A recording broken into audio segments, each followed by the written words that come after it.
Design and Management program here at MIT. And our goal in the next roughly kind of 45 minutes to an hour is to give some structured information about the program, about what differentiates us from other graduate programs.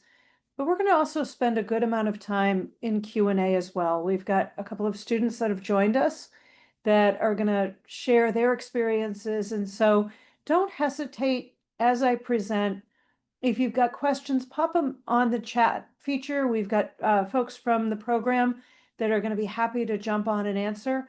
But if you would rather hold off and wait until we get into the Q&A, we can do that as well. And we're happy to kind of structure it that way as well. So in any case, welcome. This is an information session on the System Design and Management program, which we call SDM. So what is SDM? And I think MIT runs in a world of acronyms, and SDM is no different than that. So it's System Design and Management program. We're approaching 30 years old now. We were founded originally as a result of a request from industry, and industry came to MIT and said, there is a lot of complexity in what we're doing. It's impossible to design and think within a vertical that we operate in. We have to think about connections to other technologies, connections to other parts of the system. And so the focus of this program is to help train students to become experts in thinking about large-scale complex projects, to develop expertise to be able to think at a systems level. Fundamentally, we want to train the next generation of leaders to lead technical and engineering organizations. We do, the degree itself that comes out of the SDM program is a Master of Science degree in Engineering and Management. At MIT, Master of Science indicates that it requires a research-based thesis as part of the degree program. And I'll talk a little bit more about the curriculum in a few slides. But the other piece that differentiates SDM from other programs here at MIT is that we are a program that allows at least most of the degree to be done at a distance. And I'll talk again a little bit more in a bit about what that means to us. But our attempt is to be career compatible, to help meet you where you're at this point in your career. I find it helpful at this stage, and I'm going to flip on this video. You may have seen it on our website, but if you haven't, this is Marcelle, a recent graduate, talking a little bit about her experience and what systems means as a student's perspective.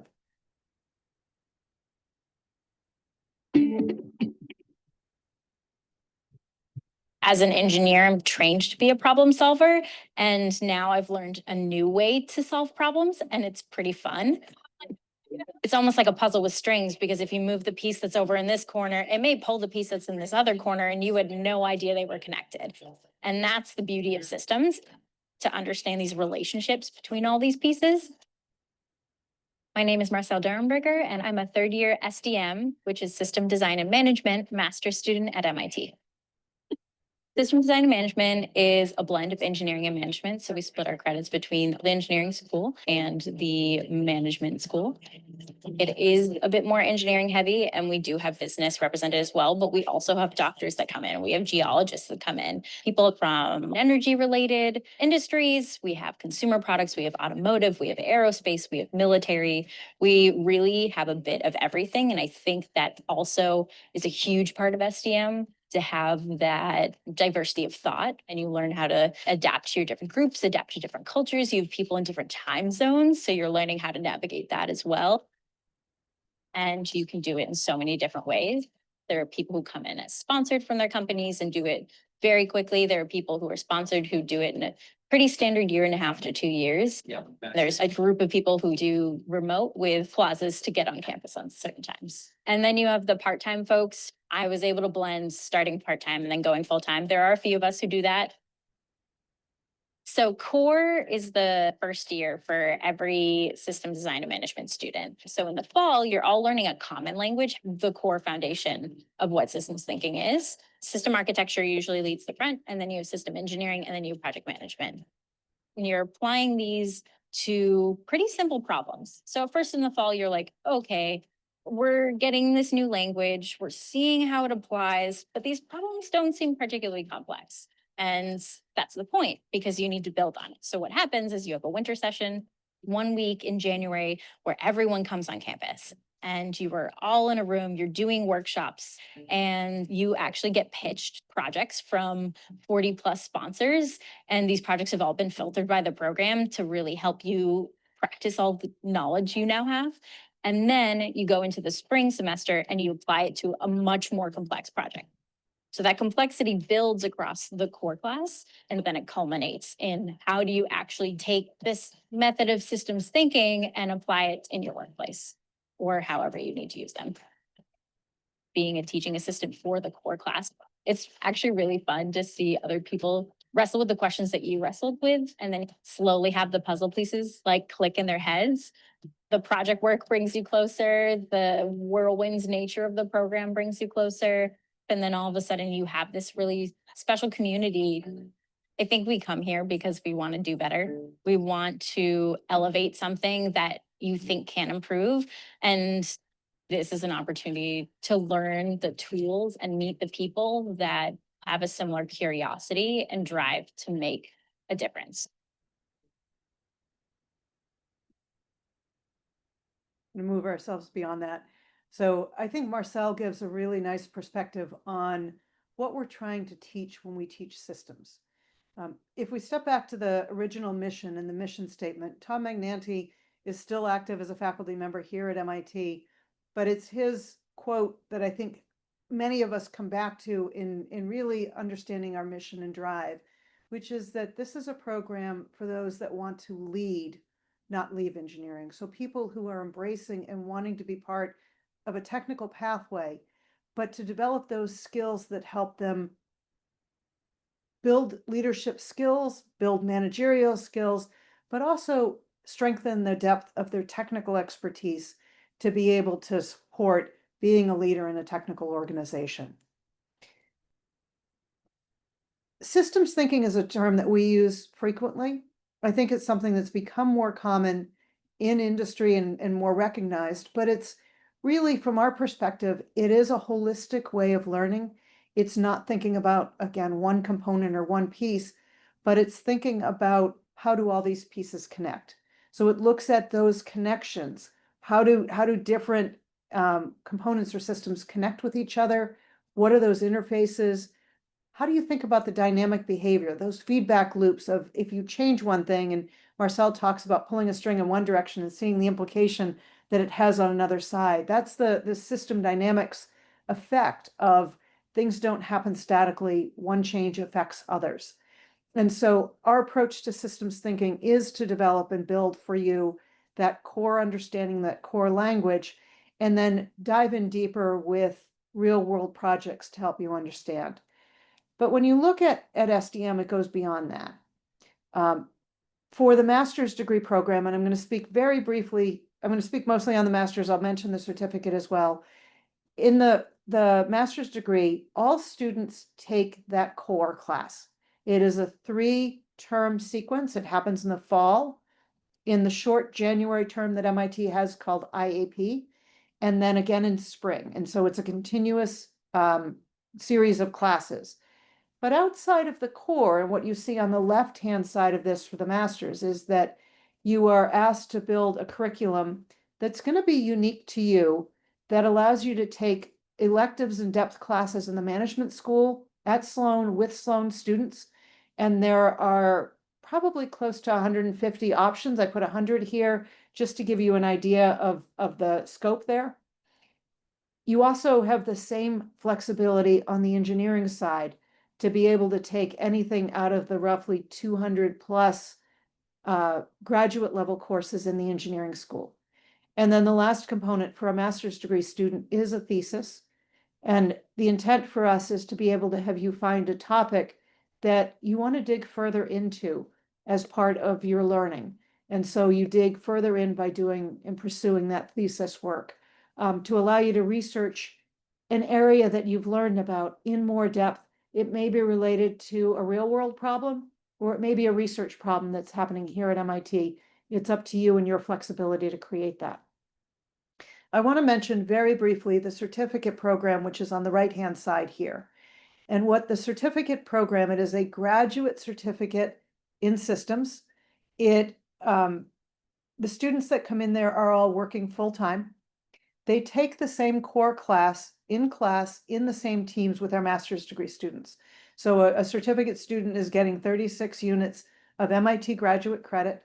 They're taking the class with graduate students, but they may not have the flexibility or the ability to dig in and complete the master's degree program. And so for a certificate student, it's the core plus a capstone project that runs over the summer. And the capstone project is guided and supported by faculty and TAs to help you apply what you've learned to a problem back within your organization. So these two options exist. And for those that are interested in the certificate program, there actually will be an information session focused on the certificate program next week, and subsequently there'll be recordings online as well. So SDM sits at a little bit of a unique place here at MIT. As I mentioned, we are joint between the Sloan School of Management and the School of Engineering. And what does that mean? Because for different schools, as you explore different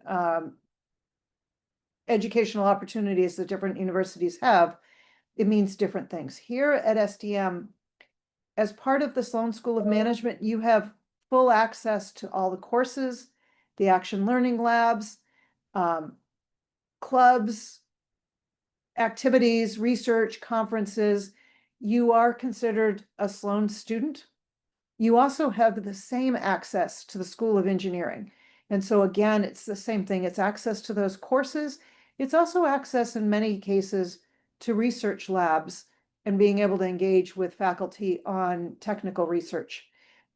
We have a fairly high participation rate from our students participating as research assistants or teaching assistants.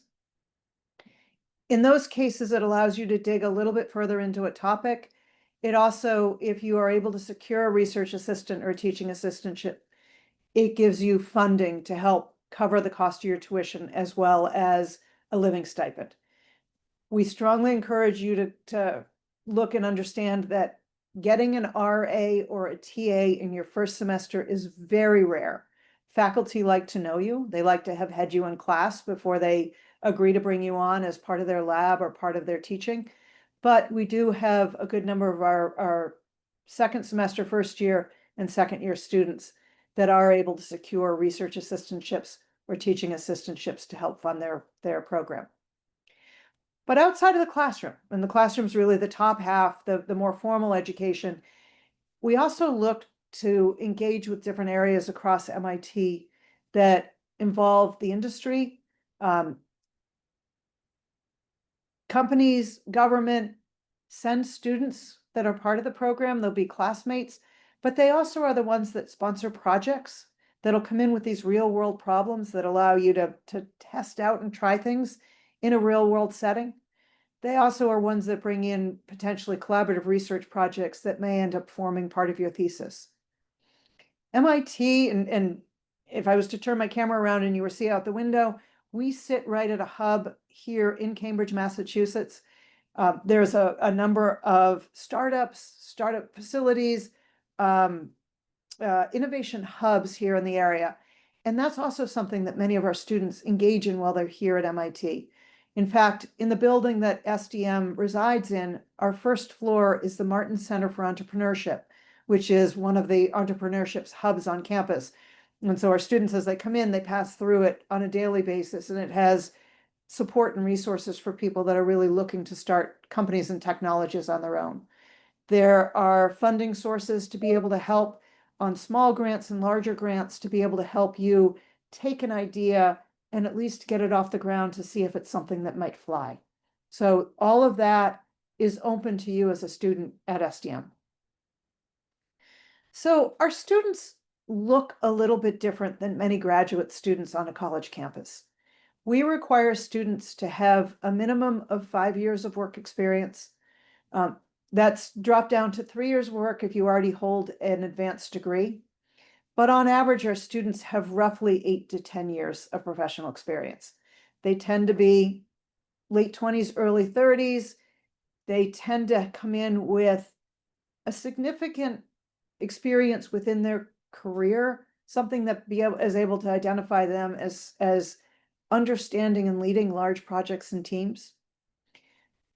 As Marcel had mentioned in the video, they come from a whole range of industries, and we actually intentionally build a cohort that has diversity in terms of backgrounds. Your learning is going to be much more valuable if you've got somebody who's coming from a very, very different environment that may be approaching the same type of problems you have, and starting to understand how different industries face similar problems is part of that learning experience here. Roughly half the incoming student body comes sponsored, but we look at applications holistically. Sponsored students don't get any advantage in terms of the application process. It simply means that they may have already gone through a pre-selection process before they even get to the point of applying. But we look at applications agnostic to whether they've come in sponsored or not. About 30%, maybe a little bit less, are what I call local commuters. So right here in the Kendall Square area, within a stone's throw of campus, there's Google, there's a number of biotech companies, there's Meta. All of these give students an opportunity to be able to walk to campus, take classes, and continue to work while they're going to school.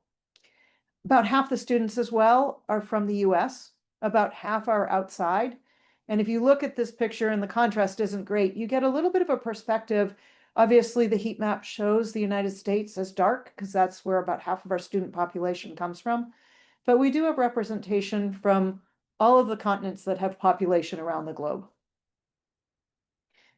In terms of background, because one of the questions we do get is, I've already got a master's degree. Is this still something that's appropriate for me? Or I've got a bachelor's degree and I'd like to come back. Is that appropriate? And the answer to both is yes.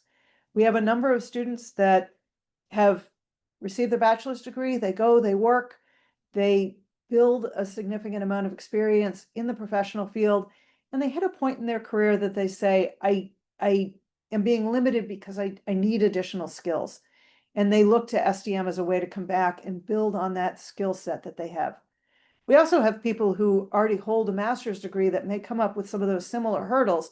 They're saying, I really want to be in leadership, and I want those extra skills that are going to take me beyond just being an individual contributor, but to being in a position that I can lead teams and lead projects.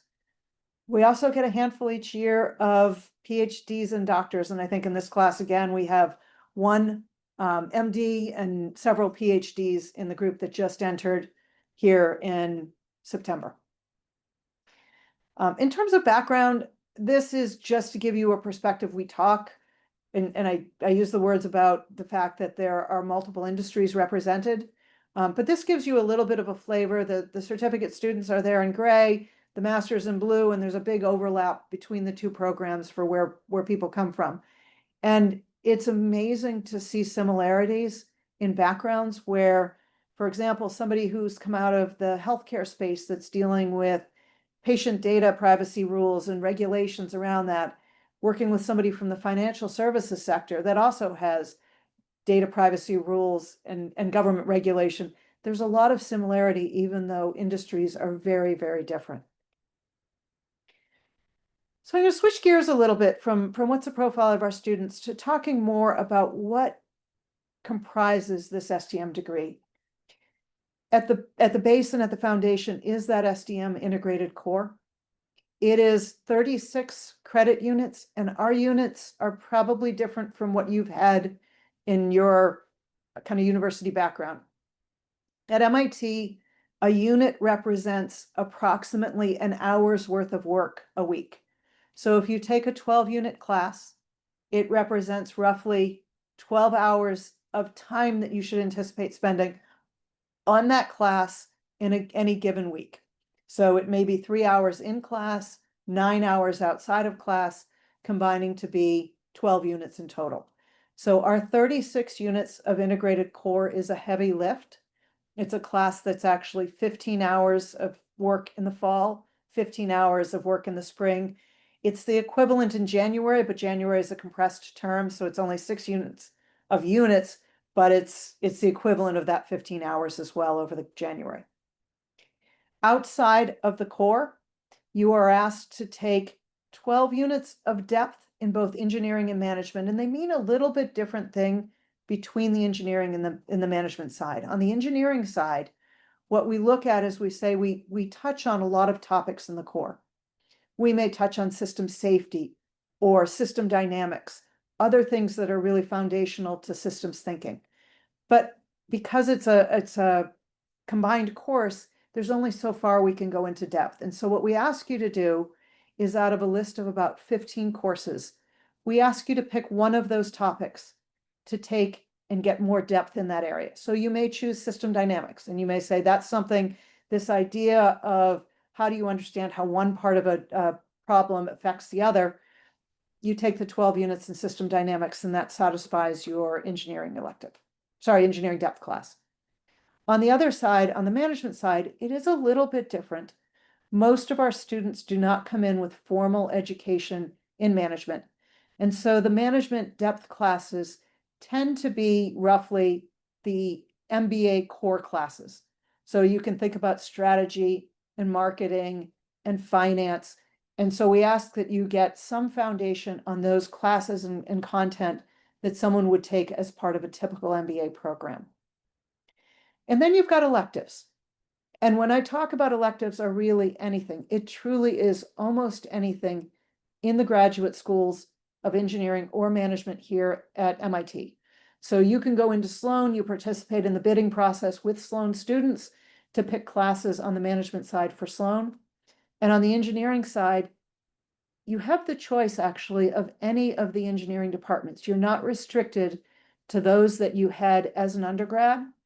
So it may be that you are a mechanical engineering background, but you're really interested in aerospace and space. You are welcome to take your depth and elective courses in that aerospace area, as long as you meet the minimum requirements that they list. They're going to list kind of expectations for what you might have for background. And as long as you've got the right background, you're welcome to take classes across the engineering school. And then the final piece that I put at the top here is the thesis. The thesis is 24 units. And so you can think, if you were to do it in a single semester, it'd be what would be roughly 24 hours a week of work over a semester. Most students choose to split their thesis work over a couple of semesters. So it may be 10 or 12 units over a couple of semesters to complete the thesis work. And that gives enough time to be able to formulate the problem, do the background research, and actually come up with some conclusions out of the work that you've done. And so that comprises the degree. It's 114 total units, and it can be spread, depending on your pathway through, anywhere from 1 year to about 2.5 years. I'm going to play one more short video, if you can put up with me for a couple more minutes. This is Brian Mosier. Dr. Mosier is the lead instructor for the core class. And I think he gives you a little better flavor, now that you've got an idea of the landscape of what your requirements are, of what this looks like in practice. Today, being an engineer is very exciting. We're going through an energy transition. We have new computation, new classes of automation and robotics. Hardware and software are back. At the same time, what's happening in medicine, precision agriculture, carbon reduction. All these transitions are happening, which means that there's so many new combinations, new opportunities that rising engineers can address. SDM is a program in the graduate schools of engineering and the Sloan School of Management at MIT.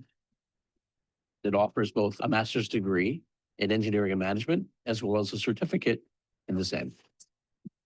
Our students are at mid-career. We have students from agriculture, from energy, biotech, health, aerospace, from automotive, from governments and military in one classroom. If we looked at curriculum a century ago, each of the separate disciplines was establishing their own first laws and their own disciplinary principles. Today, the engineering problems we're working on are connected. That is, we can't separate the subsystem we're working on from the system it connects to. And that connected system lives in an ecosystem that includes other systems. So an engineering leader now not only must help coordinate and make trades amongst the engineering disciplines, but we must be capable of also interacting, having dialogue, having conversations with stakeholders, economists, regulators, lawyers, sociologists, ethnographers. So that becomes a central part of what an engineering leader for complex systems problems must deal with. But let's start with the core, because the core is really unique. We teach this class over 9 months. With every few weeks, we spiral through system architecture, system engineering, and project management. These are 3 capabilities that an engineering leader, especially for complex modern projects, has to have. Students are involved in hundreds of hours of activity, including 300 hours of team-based projects. We invite outside organizations, both companies and governments, to propose a problem. Students begin by simply trying to frame the problem. They then take that and understand it and decompose that system and understand how it might perform and function with different options and different approaches. And then they also think about what it means to then take this proposed system into the real world. The significant peer learning. Then there's also now a new vocabulary, a new way of seeing the world as systems, and a whole toolkit of methods that people learn. After the core, there are foundation classes tied to systems, both in engineering and in management. It's also now important, heading towards a thesis, to explore. While at MIT, it's such an amazing place. It's like being a kid in a candy store. There's so many interesting classes, interesting activities. And so the electives give one a chance to shape one's own degree. And thesis is an important ultimate expression of the journey they've been on as a student, advised by a faculty member or a professional researcher. And typically it's a one-on-one dialogue over at least 6 months. What's always amazing to me is to see how a student evolves leading up to the topic in their thesis, which could be groundbreaking, maybe something they could never have anticipated when they entered. And an important part of the experience in being here at MIT is permitting that discovery, being open-minded, being diligent, interacting a ton, then allowing for the discovery and the shaping, whether it's a new technique, a new method, a new company that might emerge from the time period.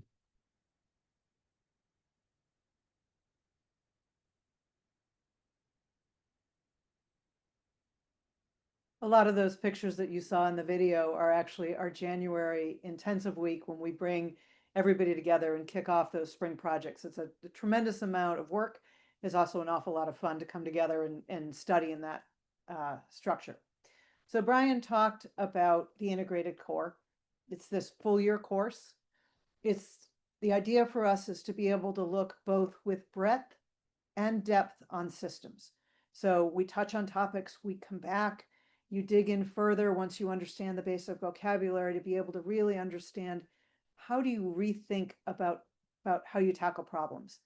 And in part of my exit interviews with students as they wrap up the program, I ask about what's been the most impactful part of things. And one of the common answers that I get is that I just think about problems differently.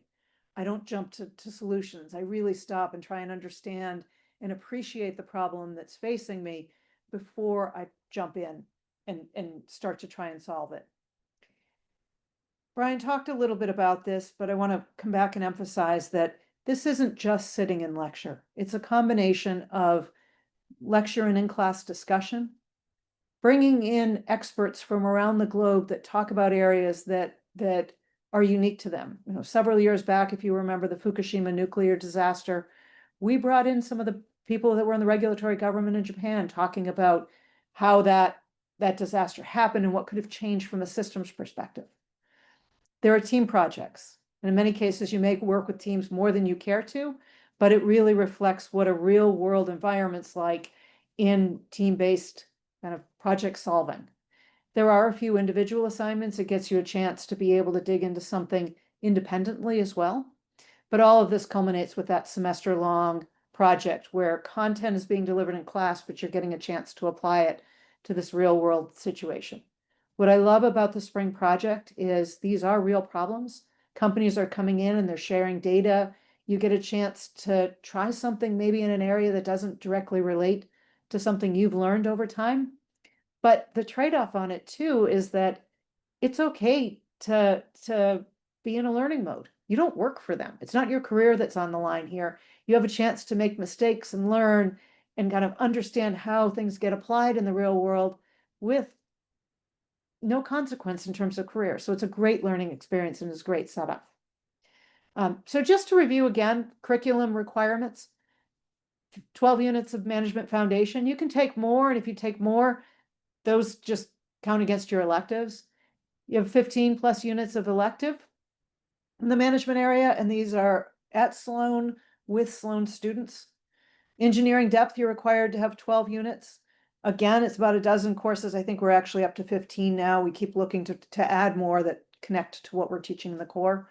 And then electives that go across the engineering school. The only requirement that comes out of it, and some students do take more than the minimum, is that at the end, you have to balance between engineering and management. You can't go heavy in the engineering school or heavy in the management school. It is a degree that's granted by both. And so the expectation is that you'll end up roughly with the same number of units in both engineering and management by the time you graduate. We talk about career compatible options. There are different ways to manage this program. There are people that come on campus full time and they spend their time and they engage deeply here and across MIT.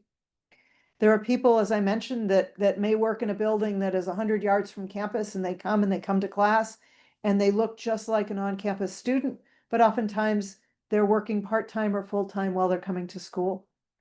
We also have students that we call distance students. What I mean by distant student is that a good portion of your program is completed at a distance. The caveat to that is MIT firmly believes, and I absolutely agree with this, that there is something unique about being here on campus. There are things that happen. There are CEOs that talk. There are lectures that happen, research labs. And so a requirement of MIT is that every student enrolled here must spend a minimum of 1 semester on campus. And so that can be challenging for people that are trying to balance it out. I encourage you to think, if you're interested in continuing to work, about how might you carve that 12 weeks to be here at MIT for 1 semester. Maybe it's a matter of your company allowing you to work remote for 12 weeks. Maybe it's a leave of absence, but that is a requirement to the degree, is finding a way to be here on campus for 1 semester. If you're a certificate student, the local commuter option still exists there. The distance student is what most of our certificates do. They are not required to have a semester on campus. What we do ask you to do is come in as a certificate student for 1 week for orientation, so that we can go through the orientation with the certificate and master students together. We bring you back for 1 workshop week in January, which is an intensive week of the project pitches and the launch of those spring projects, as well as facilitated workshops. And then we ask that you come back for a couple of days in May for those final project presentations. So if you're a certificate, we call them business trips, because effectively for people back in the office, it looks like you're leaving on 3 different short business trips, but that's what's required out of that degree. In terms of distance, and you saw a little bit of this, I think, accurately on Brian's video, there's 2 screens that show up at the front of the classroom. We have full expectation that people that are at a distance are going to engage and participate in the same way as people in the classroom. So we have a group of teaching assistants. Some of them their focus is specifically making sure that students at a distance are getting the same amount of time asking questions, interacting as the students in the classroom. The system works pretty well. I think that all of us learned through Zoom, through COVID, that there's ways to be able to have people interact at a distance. We've been doing it for about 25 years. And in fact, in our original version of distance, we sent VHS tapes each week to people and they got the tape and they'd watch it and then they'd send their homework back. We've clearly evolved since then. I think our distance students say that it would be better to be on campus in part for that conversation you have with the person sitting next to you, but they don't feel like there's any diminishing of the education they're getting because it is a synchronous involvement in the class. The only other point that I want to make on this slide here is that when you look at distance and you look at planning, the core class is available completely remote. There are a handful of engineering classes, not a lot, but a handful of engineering classes that are very specific to engineering management that are also available hybrid. But Sloan does not do hybrid education. And so if you are a distance student, you have to plan that term you're on campus to be able to arrange your Sloan units for that specific term. So I think a lot of us come to this because you want a bump in your career, because you want a chance to either pivot or move up the ladder. And so it's always useful to provide some of the employment data. This is employment data from 2024. What we do is we wait until 6 months after the graduation date and we look at employment at that 6-month out mark.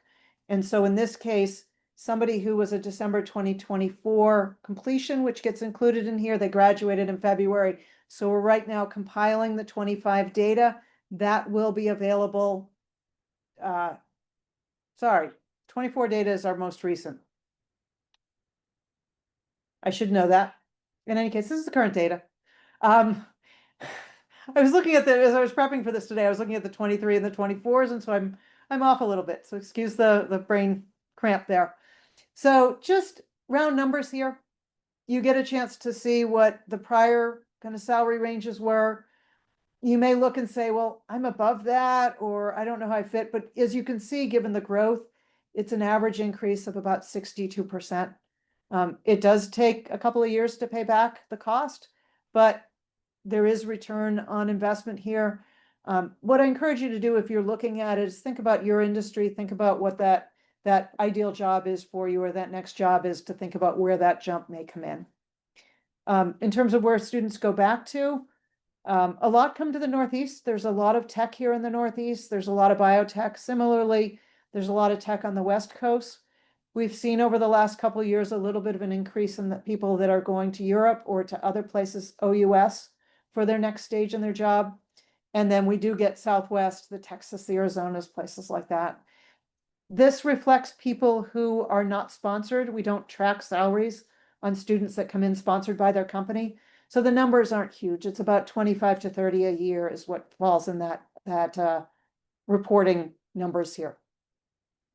In terms of employers that are hiring, this isn't everybody, but these are some that have been involved, and I'm seeing a spelling mistake, so excuse my spelling, on the companies that are hiring. But you get an idea. It's the big folks like the Googles, the Amazons, the Salesforce, the Teslas. It is, the Apple's in there, NVIDIA, but it also, we see a push towards some of the energy areas as well. Commonwealth Fusion is looking at heavily invested by the government in creating fusion energy. There's Shell Tech Works. We have people going to Chevron coming out of here. And so it is a bit of a range of industries. These are the first job titles out. We didn't try to do a curation of it. We wanted to give you an idea of what are those jobs that students are taking in their first job after they leave here. And so this was a sampling and a cross-sectional representation of the types of jobs that our students are taking as that next step. We have on our website a career tab there. All this information is there as well if you want to dig in a little bit more to get a little better sense. And then I'm going to wrap up before I turn it over to the students, just talking about the fact that for us, when you go to school, you aren't stepping away from industry and spending, a year or two in an ivory tower before you go back. We work very hard to make sure there are connections to industry throughout. Companies, clearly, they sponsor students. They come in and they sponsor team projects. They come in, they give guest lectures and talks. There are internships that we have a career services manager directly that is responsible here just for SDM and helping people in that career journey. And so she's very active in trying to help make sure opportunities for internships and full-time jobs get posted. But we also go at this point on 3 tech treks a year. So last year we went to the Bay Area. We saw a lot of the big companies in the Bay Area. The goal isn't just to go to the big ones. It's also to go to some small startups and some that are maybe the future and the next generation of big companies. We went to Japan as part of a trip we call Innovation Discovery Japan.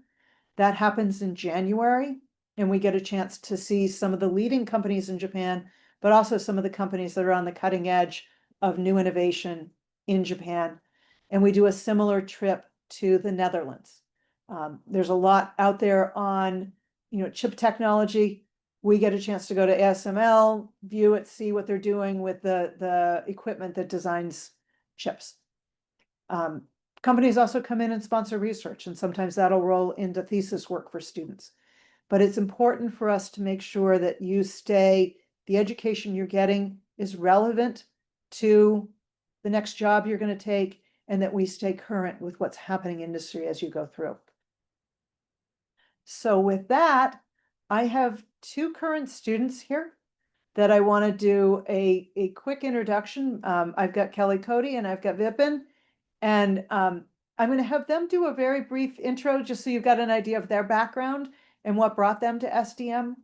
And then I'd love to open it for Q&A. I know there's been some in the chat that we've kind of fed over and said, we'll talk about this in the Q&A section. And so whether it's student experience based or whether there's questions you've got that may be more appropriate for one of us on staff to answer, we would love to be able to have the chance to answer any questions you might have out there. But let me start first. Kelly, I did see you pop up on my screen. Do you mind giving just a really brief introduction to your background and what you're hoping to get out of SDM?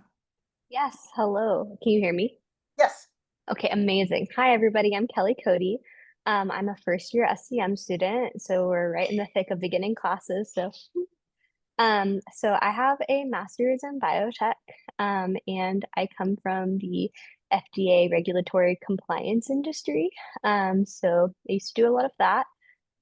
I eventually co-founded a startup called Periodic, and we update period product dispensers in public restrooms.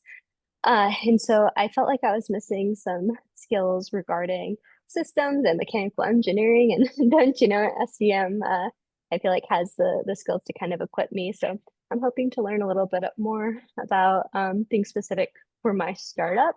But it's already been really cool connecting with so many people in my program, because I feel like everyone, like Joe was saying, comes from a different industry. So you really get to see a bunch of different perspectives and how different people approach it. But yeah, it's been so fun already. Great. Thank you, Kelly. And Vipin, do you mind giving a quick introduction as well?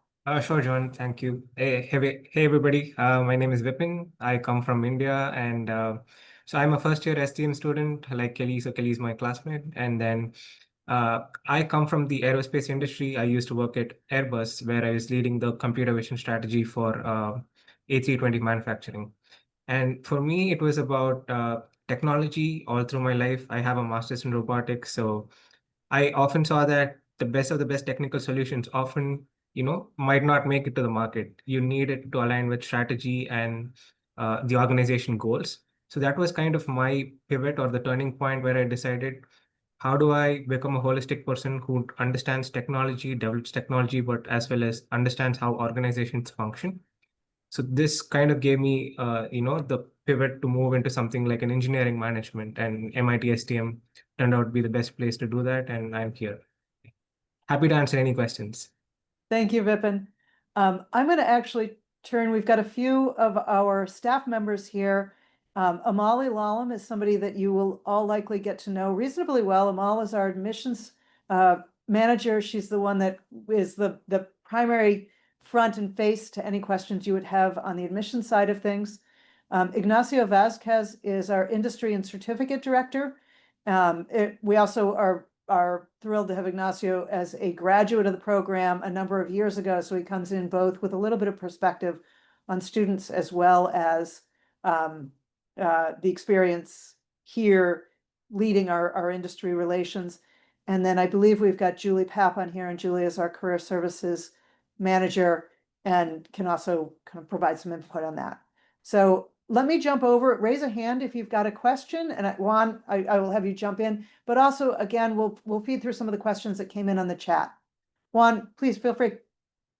Yeah, hi. Thanks a lot, Joanne team, for the opportunity. Really appreciate it. And this is a really nice place to really solve these questions.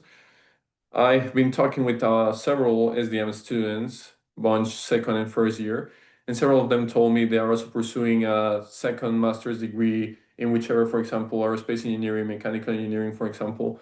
I wanted to ask, first of all, how common is this? And second, what sort of alignment is there between SDM and other engineering departments? I mean, due to system design and management, I would suppose is mostly closely aligned to Aero Astro. But what other sort of alignments might there exist with other engineering departments as well? So Vipin and Kelly, I may be best to answer that if you've got anything you want to jump in with, but otherwise I'm happy to answer that one. I would say, Juan, out of an incoming cohort of about 60 master's students, and that's roughly what we have each year, I would say we generally have about 5 to maybe 8 students out of that group that pursue a dual degree. The advantage of doing a dual is that it's a single thesis that counts for both. It has to be unique coursework for each of those degrees. There are students that do them in mechanical, in electrical engineering, computer science, as well as aero astro. Those are the most common ones. And it tends to be somebody who gets deep into an area and really wants to do a little bit more. It does require a separate application. It is a little different process than if you are applying from the outside and not a current student. It simplifies. We can transfer your existing application over, so they've got all the material you've already provided that gets transferred. But each department does do its own separate evaluation before you're accepted into a dual degree program. Okay, awesome. Thanks a lot, Joan. Thank you, Juan. If I don't see any other hands right now, I'm going to turn to Amal and Ignacio and to Julie to just give an idea of some of the questions that are coming in the feed that may be useful to have Vipin and Kelly jump in on. Hey, John. So, can you hear me? I can. Excellent. All right. So, Kelly, Vipin, we have a few questions over here. Can you elaborate a little bit on how is SDM different from, for example, a systems engineering master's? What has been your experience with the way the curriculum of SDM is built for you as first-year students? So for me, the main distinction between like a traditional systems like engineering degree and SDM is that we have a strong intersection between the Sloan School of Management in conjunction with our engineering architecture. So it allows you to not only learn the skills behind designing a system, but also the skills to effectively deploy and manage.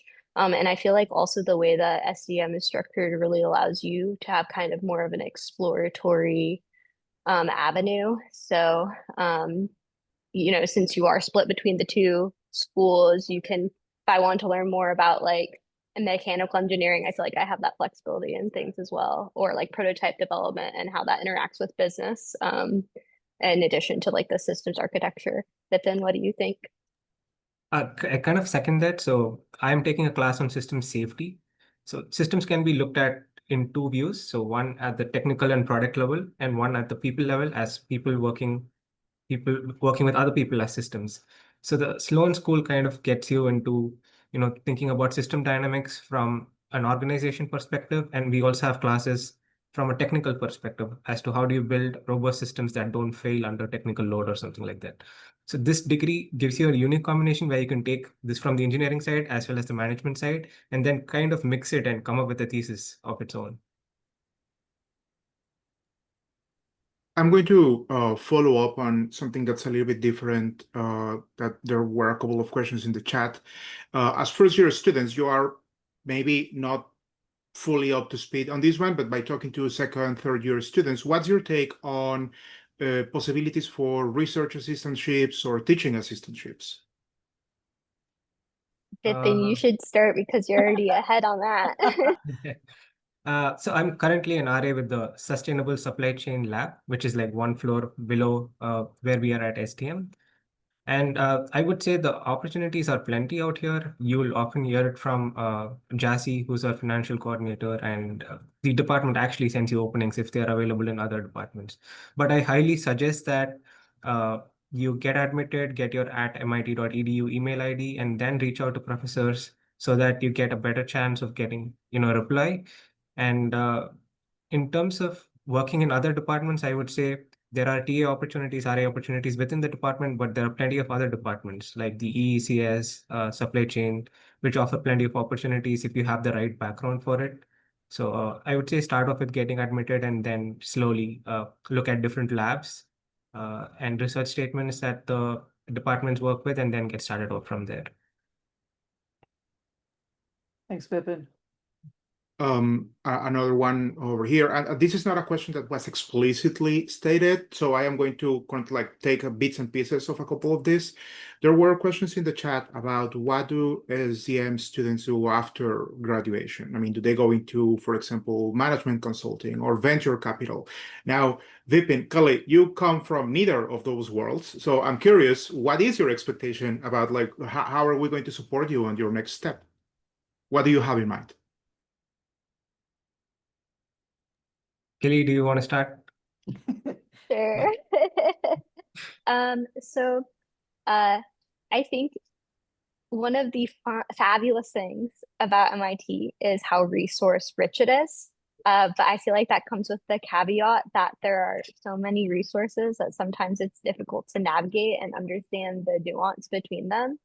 So for me specifically, since I'm running a startup simultaneously while pursuing this degree, I feel like it's very important for me to understand what's worth for my like time investment. So both from like a just general like holistic MIT startup ecosystem perspective, but also like which courses are worth it for me to take it and which will help me get the most out of this degree for my specific use case. So like Joan's already been really helpful. She's my advisor. Has already been really helpful in recommending some specific courses for like prototype development and skills that I want to develop. So like as Ignacio kind of mentioned, I'm in an interesting predicament because my startup is tangential to my initial degree or like career path, which is like biotech. So I'm still like kind of in the health related industry, but I'm still like kind of delving into the world of mechanical engineering and prototyping and all of those things that I repressed when I was learning them the first time around. So it's just kind of getting guidance from SDM staff and how they like relate to systems architecture has been helpful for me. Well, slash I'm hoping will be helpful for me. I hope that answered the question. Perfect. For me, not everybody has everything figured out right from the start. I would actually put it in Julie's words. So she's like, you should be doing a parallel pathing where you focus on multiple things at once because you never know what clicks, and put your effort in all of these areas so that you get better holistically. For me, I'm coming from a technical background. I was doing in and out coding, technology development, software at Airbus, building the state-of-the-art robotic systems. And then I wanted to kind of pivot towards AI product management. So how do I know which products to build rather than how do I build products is something that I wanted to focus on. You could kind of relate it to consulting, technical consulting or strategy consulting, but I'm really looking at how do you build the right set of products for the future systems and how do you make these products safe. So an area that I'm interested is AI system safety. How do you design guardrails when working in human AI teams? So this is what I want to take my career towards. But there are plenty of opportunities. There's a Martin Trust Center, like John said, if you want to start a company of your own, there are enough resources here, Delta V, the 100K competition. And I'm sure Kelly is making great use of it right now. So there are different opportunities for you to get into. For me, it's more AI product management at the moment. I do want to add one kind of end comment on that. And I know the questions that were in the feed, I've gone back and taken a quick look, and there were questions about venture capital and the opportunity to go into venture capital or in consulting. And I would say that if venture capital is your end goal, I would recommend something in the business school specifically instead of this joint degree. We don't have as much access into the venture capital world.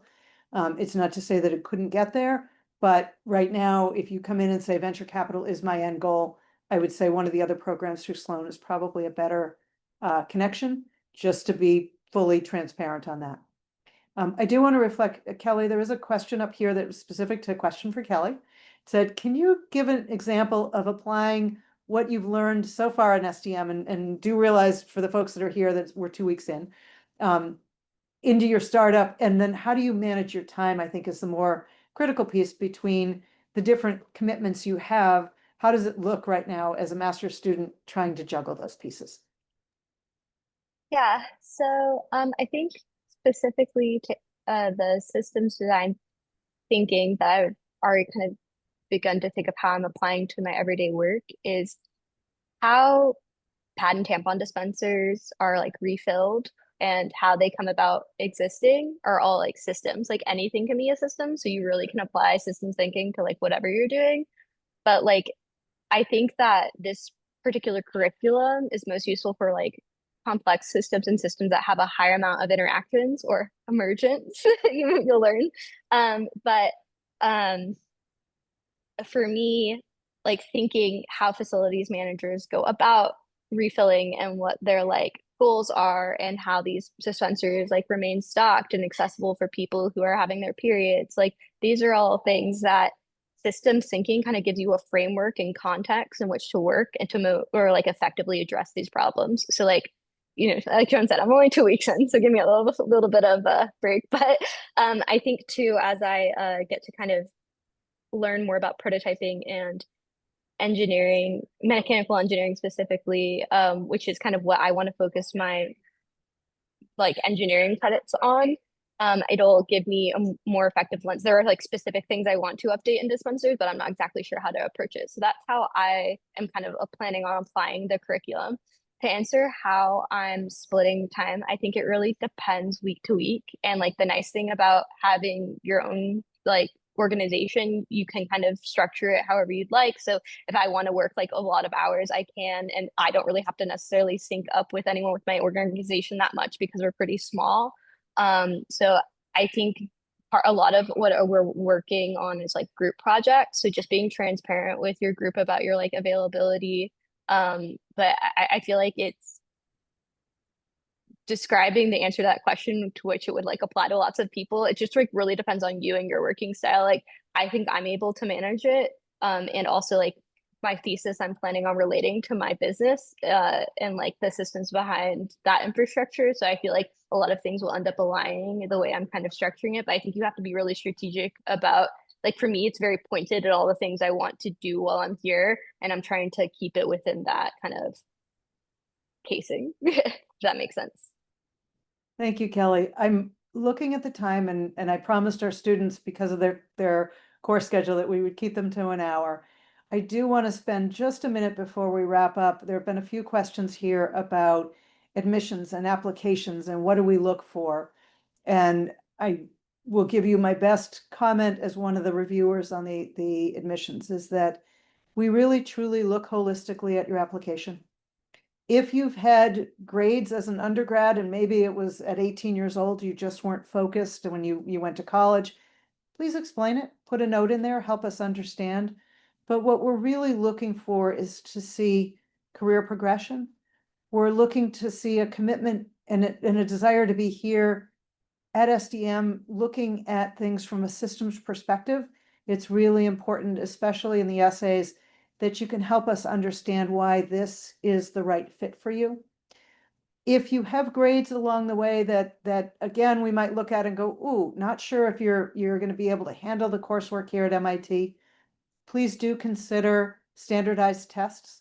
They're not required, but they can be helpful for us in evaluating if somebody has had some kind of missteps in their academics along the way. It's a great way for us to understand that there's an aptitude and it just may be something that was a maturity or an early career issue.